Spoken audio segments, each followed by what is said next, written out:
They sang, they tumbled, they acted, they danced.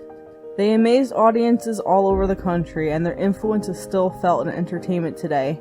This is the story of America's vaudevillians.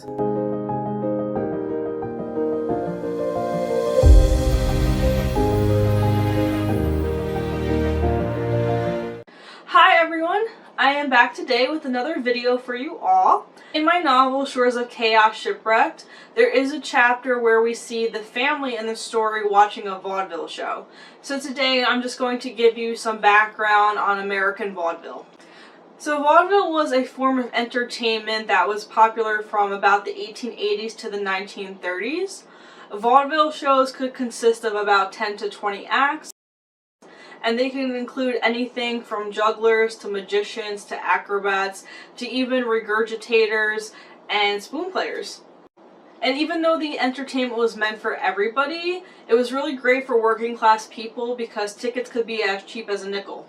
I couldn't really find a consensus as to where the term vaudeville came from, but it does appear to have started being used in 1871 in the United States.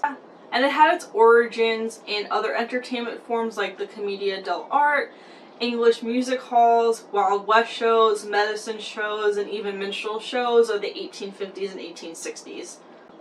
Early American variety shows were much more coarse in their content and really meant for male audiences. So a former circus performer turned theater manager named Tony Pastor decided to make a show that was meant for middle class people and was more for delicate sensibilities.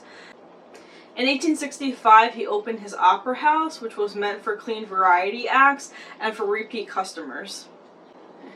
At his theaters, he banned any kind of vulgar material from the shows, he banned the sale of alcohol, he even offered door prizes for guests as well.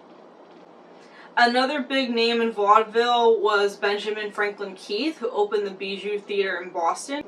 He too enacted policies that forbade any kind of vulgarity from his shows because he wanted to appeal to women and children.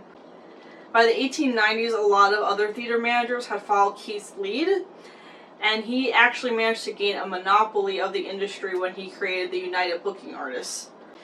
Keith also came up with the idea of continuous performances, so his shows could actually run 12 hours a day and acts could perform 2 to 3 times a day.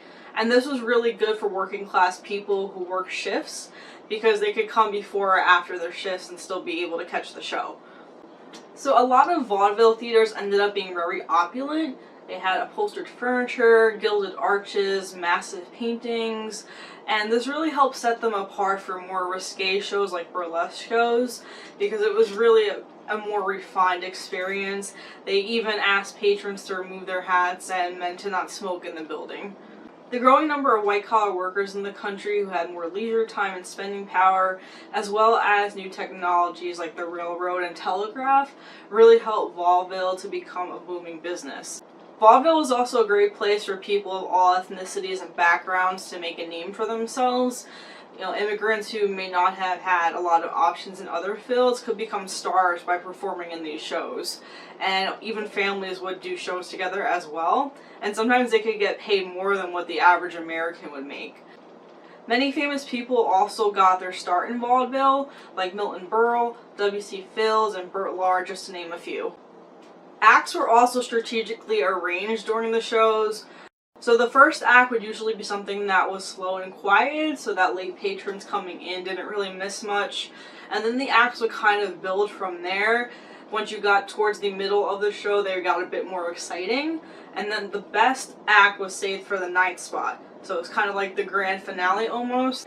The last act would usually be a pretty bad or boring act just to get people to start leaving the theater. So as I mentioned previously, a lot of performers, regardless of their ethnicity, could become big in vaudeville. Something that a lot of vaudevillians would actually do is take ethnic and racial stereotypes of the time and put it into their act.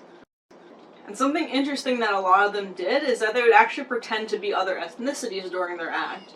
For example, there were some Jewish performers who pretended to be Italian or Irish immigrants.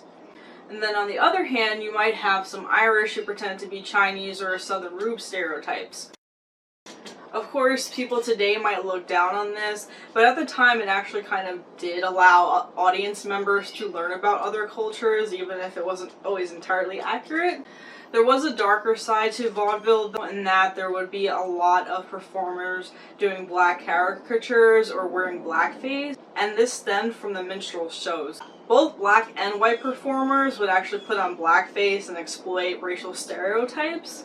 And due to the segregation laws at the time, black performers were only allowed to do one act per show, and they did have to stay at a separate hotel from the white performers. Eventually, vaudeville started to decline in popularity when motion pictures came out, especially when they gained sound in the late 1920s. The radio also helped this decline, and when the television came out, it was really the final nail in the coffin for vaudeville. It pretty much disappeared after World War II. There's still some niches of it here and there, but you really don't see it in the same capacity as you did at the turn of the century. I have a blog post about vaudeville. I'll put the link for that in the description below. It also includes the sources that I use, so I encourage you to check it out. It has a bit more information in there. And with that, I will see you all next time. Enjoy the lovely summer weather.